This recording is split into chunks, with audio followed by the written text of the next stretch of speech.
I would, if I had to guess, Joy, and it is a guess because we don't have right now we don't have the gift of being with each of those individual ladies, those amazingly successful people. If I had to Mm, guess, if I think there would have to be something in their mm, past. Maybe it's current that while mm, they have this representation of dollars and cents in the bank, yeah. something's missing. Or I look, Joy, at in all the work that I do, the prevalence of trauma in people's Mm, lives. And I think what happens is a friend of mine said this recently. I stopped him when he said it because I'm like, oh my gosh, that's an amazing statement. He says, trauma doesn't know time. So mm, I said, Ryan, do you realize what you just said? That's so true. So wow. if at least some, let's say there's five of these amazingly successful ladies, these women, I'm Mm, sorry, ladies sounds disrespectful. These women, I would have to think two or three, most likely, if they've reached that point of financial success and yet they still feel like there's a void, trauma, they have experienced some form of trauma, whatever it is. And it's important to note, Joy, that people we don't give ourselves enough grace in mm, realizing trauma can be doesn't have to just be sexual assault or financial devastation or a natural disaster or a health issue. It could be so many different things. It could be growing up in a home where you were the youngest child of six and you were ignored because by the time that you came along, your parents were tired of having kids and maybe they never abused you, but they ignored yeah. you. And so it could be so many different things. This is Joy Roland, and you are listening to the Joyful Money Podcast. This is episode number 93. Mental health is key to creating wealth with David Woods Bartley. Welcome to Joyful Money, the podcast where we focus on making money the joyful way. We are done with the stress and anxiety that typically come with making money. We'll feature extraordinary and inspiring business owners who are making a huge impact by sharing their gifts and talents with the world.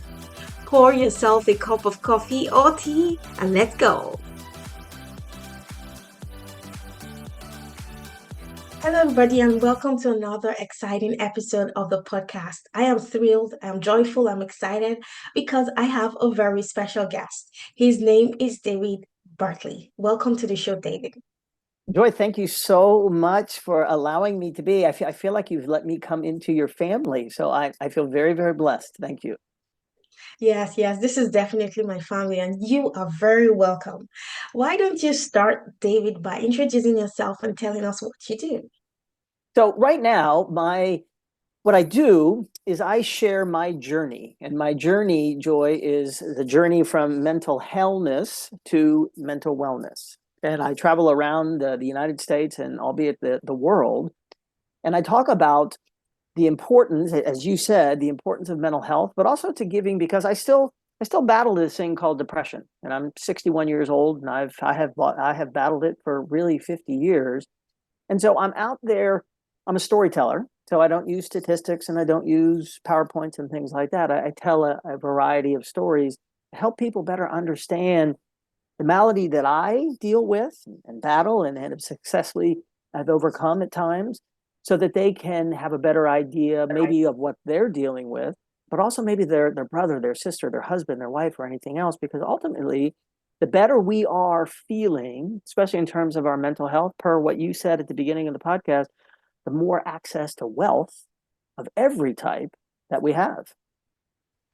Wow. This is a topic that's very close to my heart because, like you said, many people have experience with mental health issues, depression, anxiety, maybe not personally, but with maybe a family member, a friend. So I can so relate to this topic, and I'm so happy and excited that we are talking about this today. The reason I'm excited is because in my work, I come across women who maybe kind of falsely thought that if they would create massive amounts of wealth, it would give them the happiness they're looking for. And so they Mm, get to that stage where they have all their needs met, they have all the wealth, they have all the trappings of life, and they are still not fulfilled. And they ask the question, what next? What am I doing here? How did I get here? Why am I not happy? I have the five-bedroom house, I have the picket fence, I have the kids, I have the job, I have the career. Why am I not happy? So in your experience as a speaker, a trainer, and a presenter, can you give us some insights, your personal insights, mm. as to why this is the case? I would, if I had to guess, Joy, and it is a guess because we don't have right now with we don't have the gift of being with each of those individual ladies, those amazingly successful people. If I had to Mm, guess, if I think that there would have to be something in their mm, past. Maybe it's current that while mm, they have this representation of dollars and cents in the bank, yeah. something's missing. Or I look, Joy, at in all the work that I do, the prevalence of trauma in people's Mm, lives. And I think what happens is a friend of mine said this recently. I stopped him when he said it because I'm like, oh my gosh, that's an amazing statement. He says, trauma doesn't know time. So mm, I said, Ryan, do you realize what you just said? That's so true. So wow. if at least some, let's say there's five of these amazingly successful ladies, these women, I'm Mm, sorry, ladies sounds disrespectful. These women, I would have to think two or three, most likely, if they've reached that point of financial success and yet they still feel like there's a void, trauma, they have experienced some form of trauma, whatever it is. And it's important to note, Joy, that people we don't give ourselves enough grace in mm, realizing trauma can be doesn't have to just be sexual assault or financial devastation or a natural disaster or a health issue. It could be so many different things. It could be growing up in a home where you were the youngest child of six and you were ignored because by the time that you came along, your parents were tired of having kids and maybe they never abused you, but they ignored yeah. you. And so it could be so many different things. And I think trauma, if I have to pick a culprit, Mm, in mental illness, and I'm using that word in the broadest sense, not like you're going to be hospitalized in an inpatient psych unit, just saying that your mental state may not be well. That's okay. If you look at the impact of trauma, and I want to give you a definition and a quote to put it in perspective of how powerful this is. So in the mm, dictionary, trauma is defined as severe and lasting emotional shock and pain caused by an extremely upsetting experience. So let me say that one more mm, time. Severe and lasting emotional shock and pain caused by a significantly upsetting experience. Didn't say you have to be raped. Didn't say mm, you had to lose a limb. Didn't say that your child ended their life by suicide, which of course are all horrific situations. But I think we don't give ourselves enough grace to realize, like, yeah, you know what? I have experienced trauma. And then there's a quote by a woman named Jane Levy. And this quote, it's just like my friend Ryan's, in which he says, trauma doesn't know time. Jane Levy says this: trauma fractures comprehension like a pebble shatters a windshield. The wound mm, at the site of impact spreads across the field of vision, obscuring reality and challenging belief. mm, Oh, because we all know what it's like to be in a car and something hits the windshield. Oh, and then what happens if the initial impact, maybe it's small, we think, oh yeah, but what happens if we don't attend to that? It mm. always spreads out. It never Yeah. just stays contained to that small little whatever impact on the windshield. It all, if we don't attend to it. So I think it's one for these amazing souls to recognize something in their past or something in their present is keeping them away. It's like a fence to their true happiness because they have that Mm. that sense that they've been traumatized. They have post traumatic stress. They do. So that would be my very long-winded, excuse me, answer to the question. Yeah, I love that. I really love that. So then, for example, I personally I've dealt with depression, postpartum depression that spiraled into clinical depression, and I Mm, was almost put on antidepressants, which I refused because of the impact I had seen antidepressants have on my husband at the time. So I didn't want to have to go through all of those side effects. And recently, I've been asking myself, obviously, like most people, I've experienced trauma growing up. Um, and so I keep asking myself, why can't I let go? But what you just said, that trauma doesn't know time. Because mm. in my head, I'm like, it's over 30, maybe about over 30 years ago, I've experienced all of this. Why can't I move past just the thought of the pain and everything I've gone through? Why can't I just let go? It's over 30 years ago. I should be able to move on, right? So I like how you said trauma doesn't know time. So in your experience, how would you um, kind of guide people to find that path to happiness? I think, I have, so to give a little context, so I inherited the genetic predisposition, not the guarantee, the predisposition for clinical depression from my beloved father. But my three older brothers, who I adore, they have no hint of depression at all. So the question becomes Mm, then, what happened to me? Trauma. So at 12, unfortunately, I was raped by a Boy Scout leader. And that started that whole thing. yeah. So when I tell people now at 61 years old, I mean, I know how long I have fought this thing to do. So Mm, for me, it has been and this continued journey, and it is definitely mm, joy. It has definitely been like this. There, I didn't want it to be like it's been like this of yeah. hellness to wellness. I'm at a place of mental health at the likes of which I never knew possible. I mean, I've hit some really good high points before, but and I'll circle back at one point to share what's helped me this additional component of self care. But now I see the world in a very different way, which is amazing. This has all been for me. There is no way I'm having this incredibly sacred conversation with you without professional help. And so, to answer your Mm, question, the short version of the answer is counseling. It I mean, I have spent a great deal of time in counseling, and maybe don't see. I think maybe when you say, "Hey, I'm going to see a therapist or a counselor," you're like, "Oh, what's wrong? You've lost your mind or everything else." However, but just think, okay, if we say, let's say we're going to the same person, and we say, "Hey, I'm going. I have an appointment with my coach." Oh, wow, that's cool. You're going to see your coach? Yeah, yeah. totally different. It's the same person. Call it a coach because they do the Yeah. same thing. They're Yes. there to help you become. They're helped to process and let go of trauma, to learn new skills, to give you new tools. A therapist and a coach are the same thing. Call it Mm, all. Don't get hung up on the word. That's why I like people to expand the realization of how trauma is most likely the thing that is keeping you from being as truly as happy as you deserve to be, as wealthy in all parts of your life, body, mind, yeah. spirit, and physically. So how can you process that trauma? I don't think you can process it by yourself. I don't. Mm, I don't. And I personally don't feel a need to try to process it by myself. Now, I mean, I'm given homework. All coaches give us homework, yes. like, hey, okay, next week, David, go do this, this. Okay, thanks, coach, or thanks, therapist, thanks, doctor, whatever you want to say.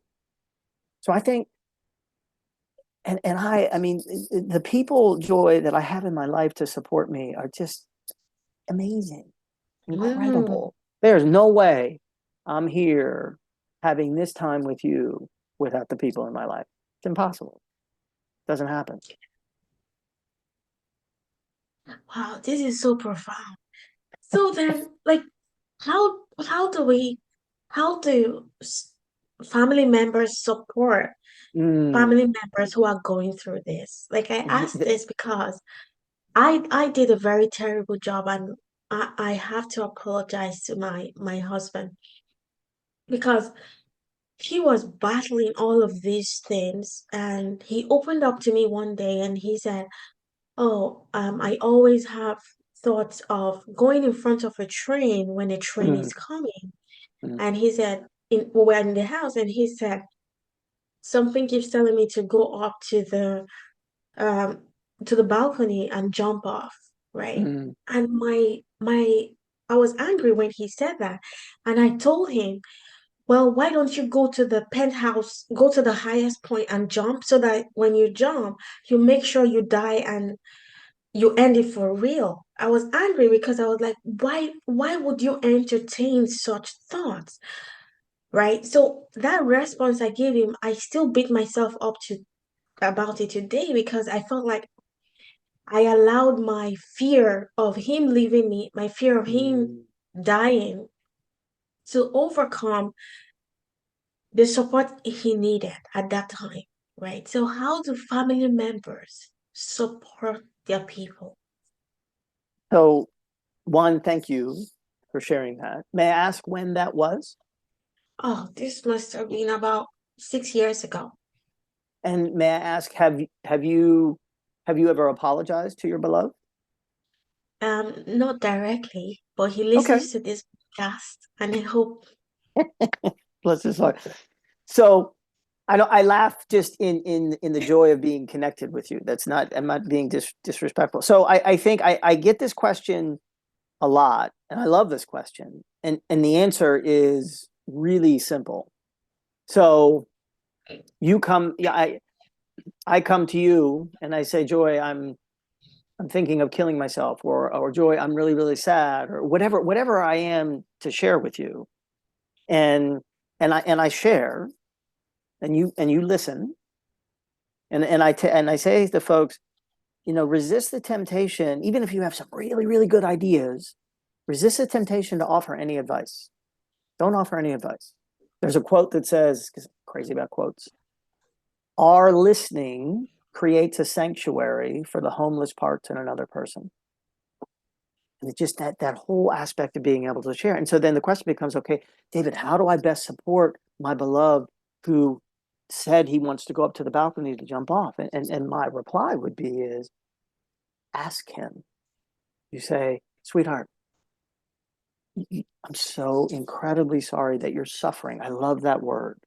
When you acknowledge my suffering, because you like get it, it's because there's another quote that says to not have your suffering recognized is an almost unspeakable form of violence.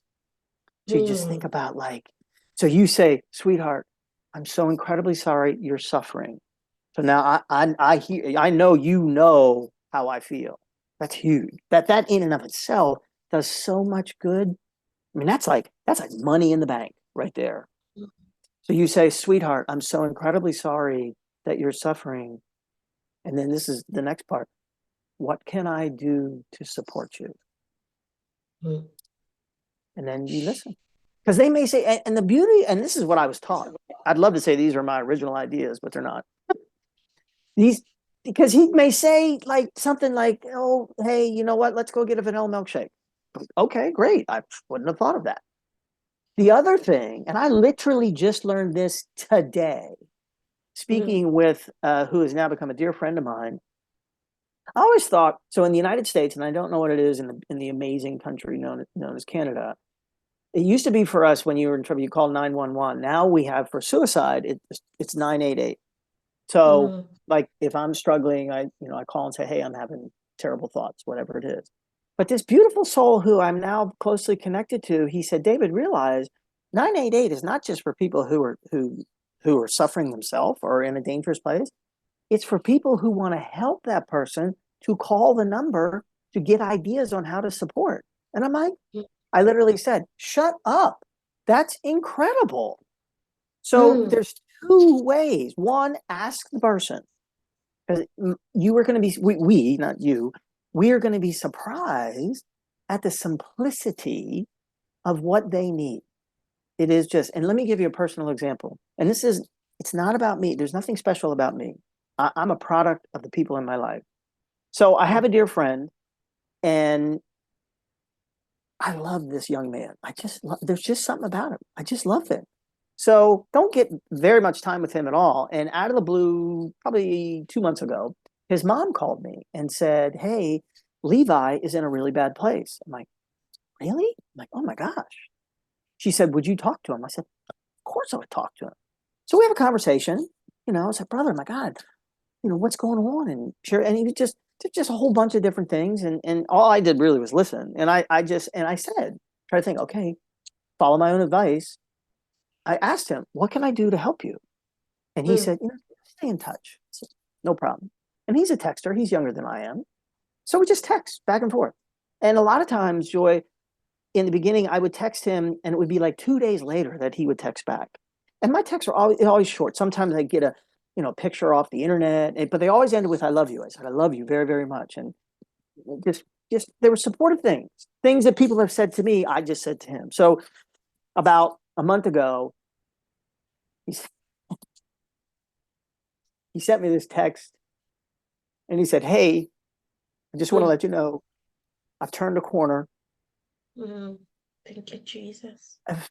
He said, "Hey, I just want to let you know I've turned a corner. Mm, Thanks for reminding me who I am." yes. Mm, mm, You just think all I did was just every few days send a text and tell him I loved him. And he said, mm, thanks for reminding me who I am. I'm teary because I just think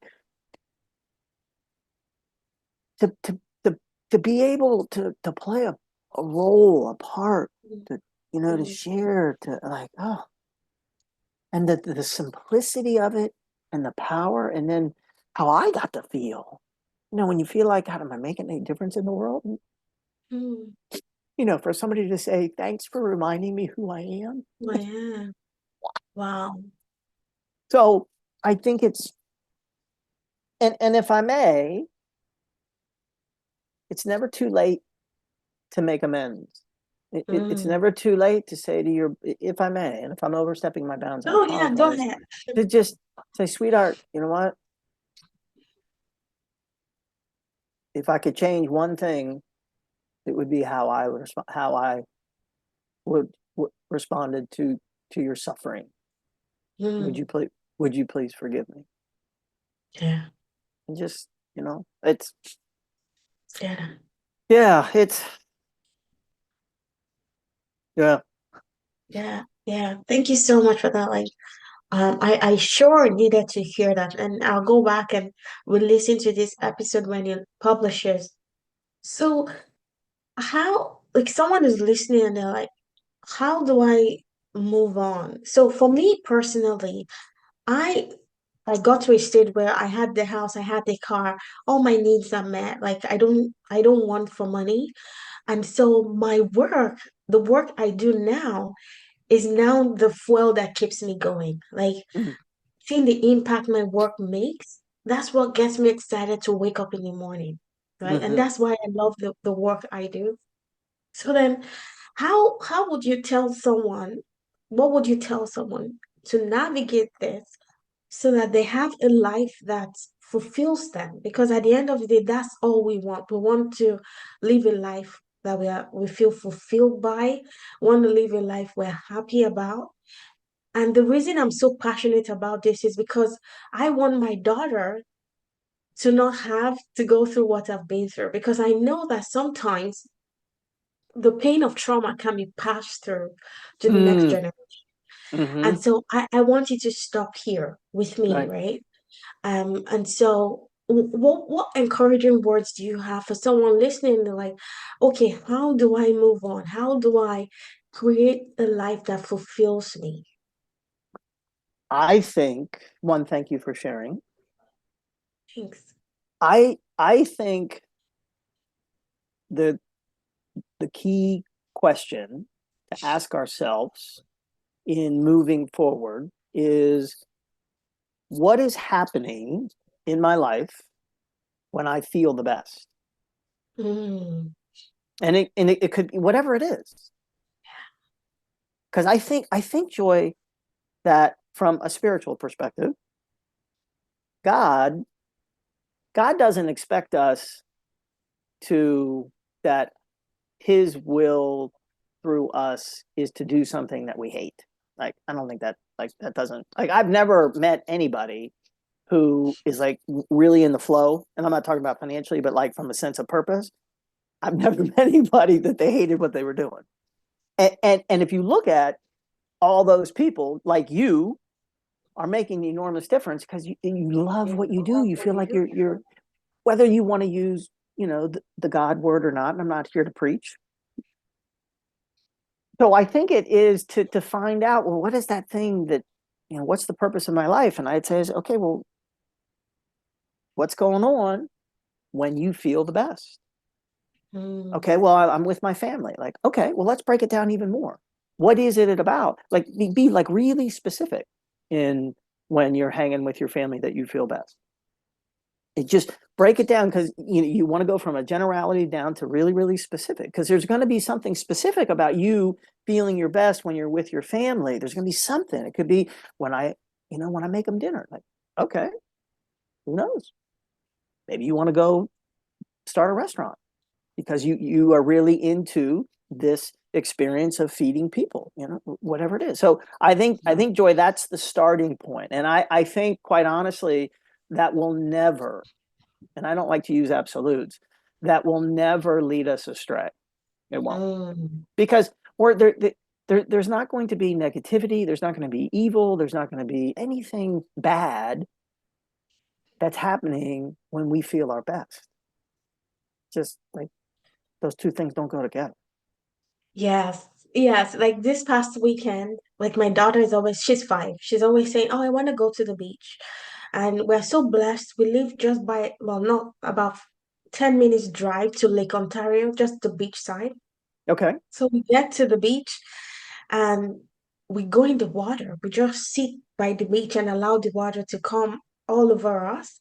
And it was Mm. the most amazing experience, just being in front of this large body of water and just looking at how massive it is. And just watching my daughter basking in the water, like that was the most amazing experience I've ever had. So yeah, I love how you say we need to find what gives us the most joy because at the end of the day, it's not the money, right? When we get Mm-mm. to our deathbeds, we're not going to say, "Oh, how I wish I made an extra $1 million," right? No, we're No, going to say, "How I wish I spent more time with my family," because time is the only thing we don't have control over. I so love so this. that, So, so tell us more about your work, David. What's your work like? How do you help people? so it's really, I love to do is to tell stories. Mm, And so I was just in Ohio last Wednesday, and then speaking at a resilience conference, and then I spoke to a group of soldiers on Friday in New Orleans. And the base talk that I share is called the why of suicide and the how of hope.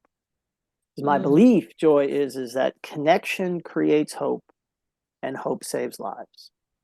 So I'm on a mission to offer not a better, just a different pathway to having people reconsider. I don't like the word prevention, having people reconsider taking their lives. And so in the first mm, half of the talk, it's all about the problem. And so I mm, answer four questions. So I answer, what happened? What happened that I was going to kill myself on August 31st, 2011? And then I share, what does it feel like? Like, what's it feel like to be under the weight of depression? Because people come to these talks because they really want to, like, I want to understand what it's like so I can better know how to respond. And mm, then I share, what does it take to be well? So I chart out a pathway and then offer, then what can we do in response to this thing called suicide? What can we do? So mm, that's the doing part is, so again, my theory, so I'm not a scientist. I have no initials past my name. I'm just a goofball, believe me. Connection creates hope and hope saves lives. So the first question becomes then, okay, dude, if we accept that, you got to break it down. What's connection? So mm, connection is Brene Brown. I define connection as the energy that exists between people when they feel seen, heard, and valued, when they can give and receive without judgment, and they derive strength and sustenance from the relationship. So this joy right now, for me, you have created the space where I feel seen, heard, and valued. This is connection right here. Yeah. And Yes. and how can anybody, when you feel seen, heard, and valued, you can give and receive without judgment, and you derive strength and sustenance, like you're Mm. empowered from the relationship? How can you feel anything but one emotion? Hope. Hope. It's impossible not to. You have no choice. So what is then the question becomes, okay, what is hope? Defined in the dictionary, the feeling that what is wanted can be had. Mm. The feeling that is wanted can be had. I'm like, oh my gosh. Okay, so I come to you, I'm suicidal. You, being you, beautiful, amazing joy, creates a space where I feel seen, heard, and valued. Then I feel hope. What is wanted can be had. Well, in the moment, what I want in that moment, when I come to you feeling suicidal, I want my emotional pain to end. Well, if I feel Mm. hopeful, by definition, it means that there is what is wanted can be had. I Mm. can have an end to my pain. Yeah. Then I'm safe. Like in Mm. that moment. So that means when people feel hopeful, they're safe. So then the Yeah. question becomes, okay, that makes sense. I mean, it's empirical. I'm not, look, I got a quote that you can't disagree with from Brene Brown, and I have a dictionary definition. Like, it's like scientific data. It's not Mm. touchy feely. Because my fear is people think, oh, hope, oh, yeah, yeah. No, no, no, no, no, no, no. One, hope's a badass. But hope is just this, like this. And when you read, when I share the information, people are like, I can't argue with that. So then the question Mm. becomes, okay, well, how do you create connection? Three Mm. ways: recognition, understanding, and expression. And I'll do it real quick. The first thing I tell people is become great with remembering people's names. Remember their Mm. name. That's the most beautiful form of recognition in the world. And we all know what it's like when someone remembers our name and we have no expectation. They're like, oh my God, can't believe they remember my name. And Mm. when we do that, we're giving them respect. We're demonstrating very clearly that we're seeking to understand the truth of who they are. And really, we're honoring them. What a Mm. beautiful thing. I mean, I could come to you on a day that I'm feeling suicidal and you say, David, my God, it is so great to see you. Respect, understanding, truth, and honor by that simple act. But then next is understanding. We see stuff that we don't understand every day. And we will for the rest of our lives. And all I'm asking people to do, when you see it, and this is tough, and I'm going to ask you, Joy, my dear beloved friend, for the rest of your life, never again to ask the question why. Never. Ask the question what. It is a Mm. totally different question. There's a huge, because why is about justification. Why did you do that? You know what is? What's about sharing? Mm. What inspired you to do that? Totally different. Same Mm. situation, totally different question. Mm. Justification versus sharing. I mean, won't we have to justify ourselves? I mean, of course we're like, but when you say what inspired you to do that, man, that's Mm. like such a great question. It's incredible because again, it's all about sharing. It's about sharing. What Well, what compelled you to do that? What had you do that? Just no more why, no more why. Change out what. And the last is is about expression. We got to let people know how we feel. Well, they know I love them. Tell them again. They know I'm sorry. Tell them again. Just tell them again. And you can mm. do it a lot of different ways. But so I'm going to tell you an incredible story. So I told you about the trauma that happened to me in the Boy Scouts. So I work with the Army a lot. I love working with the Army. So I was working with a unit, and it was commanded by a Colonel Daniel Trouse. And I'd been with him and his troops for like 3 days, and we became really connected. So at the end of the last day, Joy, Colonel Trouse said, hey, David, come to my office, please. And I said, absolutely, sir. So I go to his office, and I go in, and he says, David, I cannot thank you enough for everything that you've taught my soldiers, everything you've taught Mm. me. You've given me a whole different perspective. But he said, David, I got to tell you, I'm so angry. And I'm like, oh no. And I'm like, oh no, I've overshared or I said something stupid. And he said, no, no, no, David, I'm sorry. I'm not mad at you. Mm-hmm. And I said, sir, what's wrong? He said, David, I can't process what happened to you in the Boy Scouts. I can't accept it. I said, David, I can't. And he said, David, I was in the Boy Scouts. He said, David, Mm-hmm. I became an Eagle Scout. And an Eagle Mm-hmm. Scout is the highest that you can do. He said, David, everything that is good about me, I learned in the Boy Scouts as an Eagle Scout, as a father, as a colonel, as a commander, as a husband, as a human being. It's what I learned in the Boy Scouts, and what happened to you, I can't accept it. I Mm-hmm. was like, wow. Wow. So then he took his hand and he pulled out his wallet and he pulled out, looked Joy like a credit card, and I'm like totally confused. Hmm. And then he turned and says, David, when you become an Eagle Scout, they give you one of these. And he turned it around and it was an Eagle Scout card. And he said, David, I got this card on November 3rd, 1998. He said, David, you go to any Eagle Scout, they have their card. Like it's symbolic of how important it is.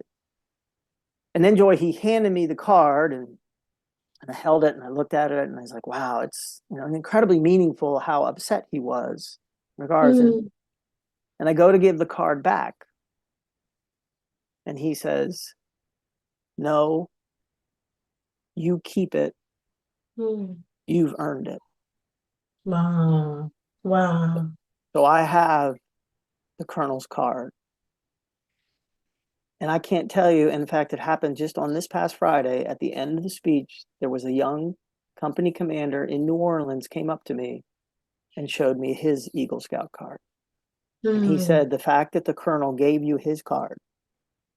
And you think about, Joy, what that amazing man, he just didn't know any other way to express himself, to try to take, he gave me part of him.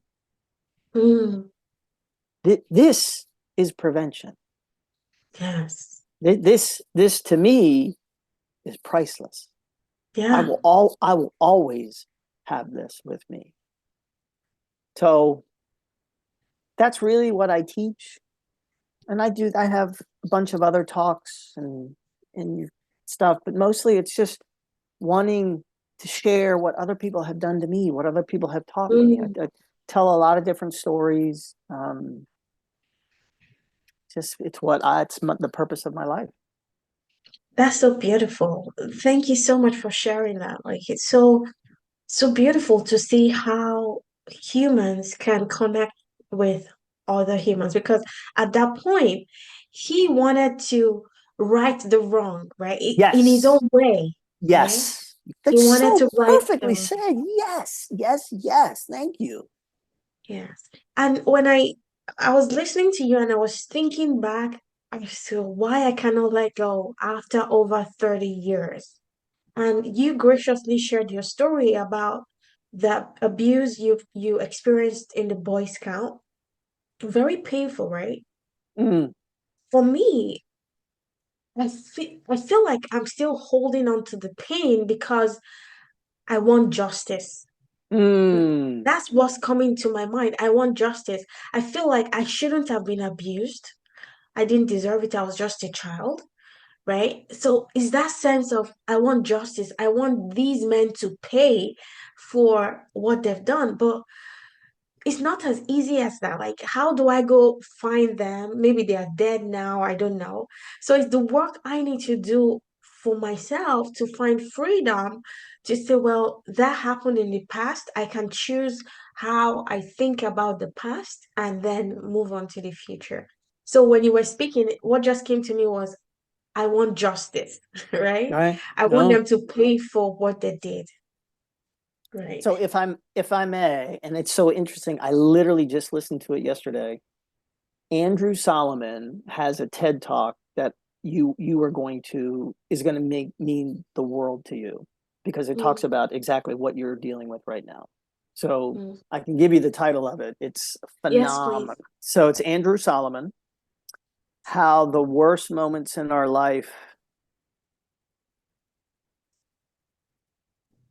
something to the effect, help create who Okay. we are. But if you just do Andrew Solomon and How the Worst Moments, it'll come right up. It's an Okay. incredible, I literally, Joy, just, and now I know why, so I could share it with you.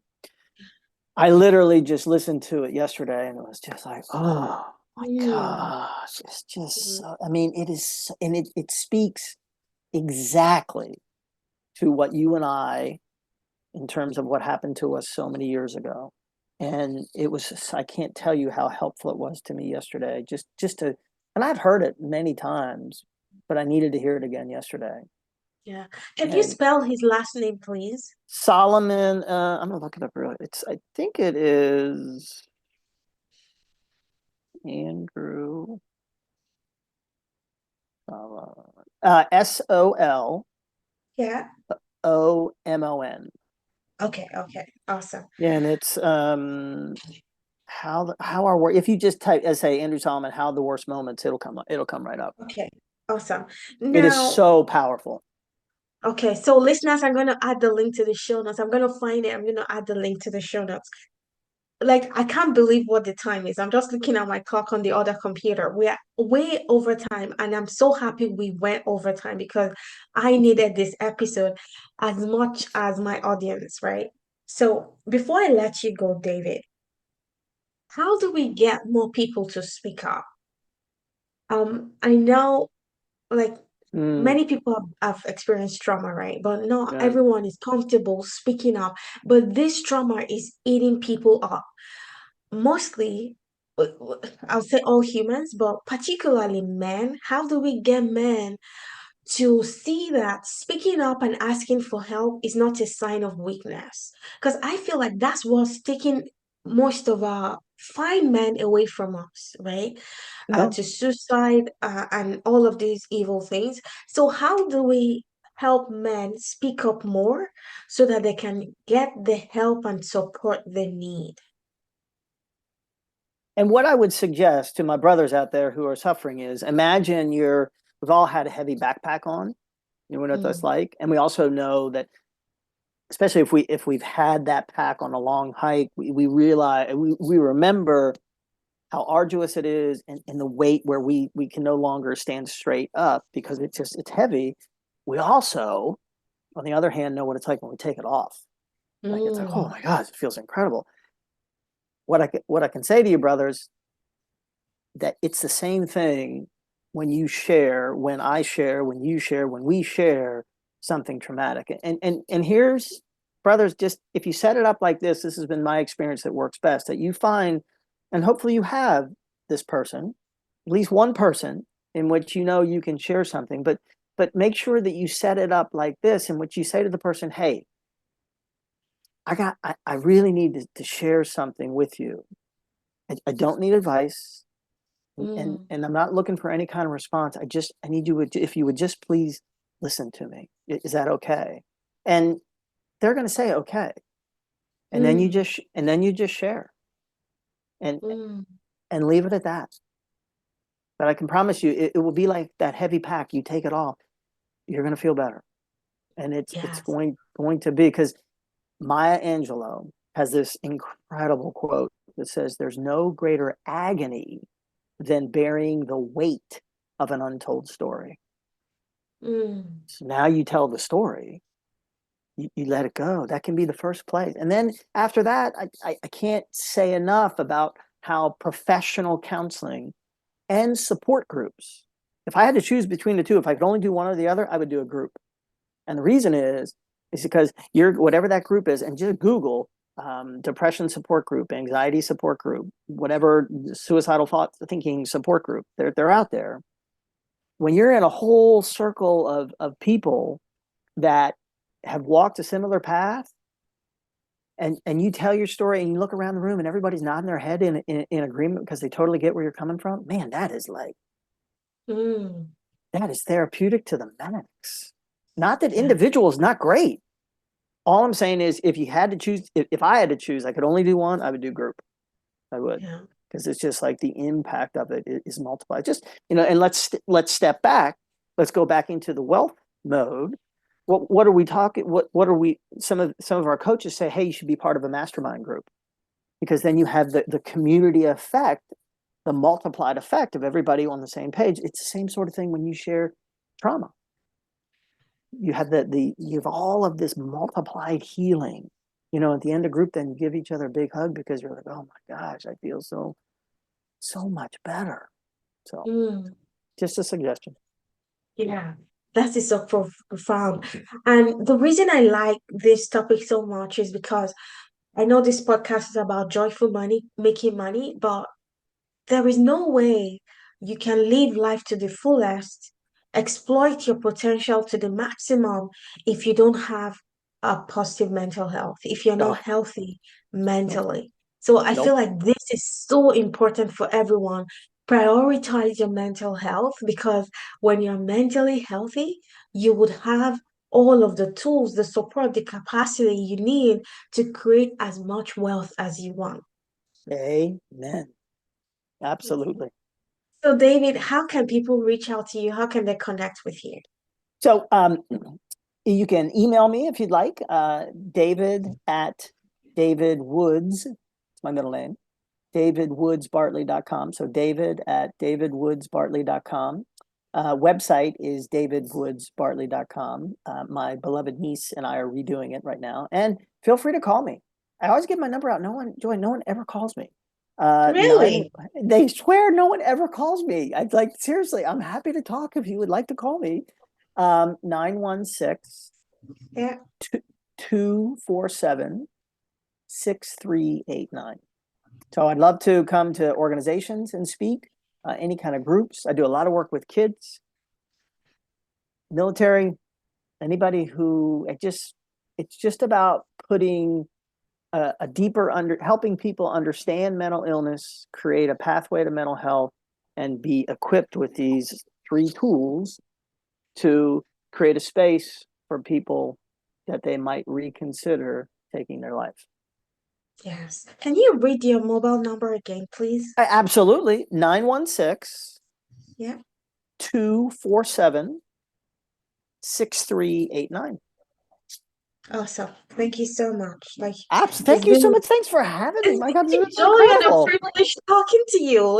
I I needed love this this. episode for sure. Thank you so much for You're coming on so, show. thank you, Joy. Hey, very quickly before you go, if this podcast inspired or encouraged you in any way, please leave us a review on Apple Podcasts and share this with a friend. It means a lot to us, and we appreciate your kindness and generosity in doing this. We'll see you back here on the next episode. Bye bye.